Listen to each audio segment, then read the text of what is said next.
ഇന്നൊരു മീൻകറിയാണേ. ഇതൊരു പുതിയ റെസിപ്പിയൊന്നുമല്ല. പണ്ട് അമ്മമ്മയുടെ വീട്ടിൽ പോയി നിൽക്കുന്ന കാലത്ത് അമ്മമ്മ ഉണ്ടാക്കുന്ന ഒരു ഐറ്റം.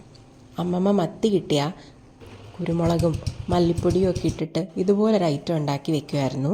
ഇതെന്താണെന്ന് വെച്ചാൽ അടുക്കള അന്നും ഇന്നും എൻ്റെ ഫേവറേറ്റ് സ്പോട്ട് അല്ലാത്തതുകൊണ്ട് ഒന്ന് ചെന്ന് നോക്കിക്കാണാനോ ചോദിച്ചു പഠിക്കാനോ ഞാൻ നിന്നിട്ടില്ല അന്നും. ഇന്ന് ഈ മത്തി കണ്ടപ്പോൾ അന്നത്തെ ആ ടേസ്റ്റ്, ഒരു നൊസ്റ്റാൾജിക് ടേസ്റ്റ് എൻ്റെ നാവിലെവിടെയോ തത്തി കളിച്ചു. അപ്പോൾ തോന്നി എന്നാൽ അതൊന്ന് ട്രൈ ചെയ്താലോ എന്ന്. അതാണ് കേട്ടോ ഇപ്പോൾ ഈ പരീക്ഷണം. റെസിപ്പിയെ പറ്റി വലിയ ധാരണയൊന്നുമില്ലെങ്കിലും ഇൻഗ്രീഡിയൻസ് ഇതൊക്കെയാണെന്നുള്ള ഊഹാപോഹത്തിൽ അങ്ങ് ഉണ്ടാക്കി. സംഭവം വിചാരിച്ചത്ര പാളിയൊന്നുമില്ല കേട്ടോ. ലുക്ക് കൊണ്ടൊക്കെ ഓക്കെ, ടേസ്റ്റും വലിയ കുഴപ്പമൊന്നും ഉണ്ടായിരുന്നില്ല. പക്ഷെ എന്ത് പറ്റിച്ചാ അമ്മമ്മയുടെ സ്നേഹവും കൈപ്പുണ്യവും ഒന്നും ഇതിലില്ലാത്തതുകൊണ്ട് സംഗതി അത്ര ജോറായില്ല. എനിക്കിഷ്ടമായില്ല കേട്ടോ.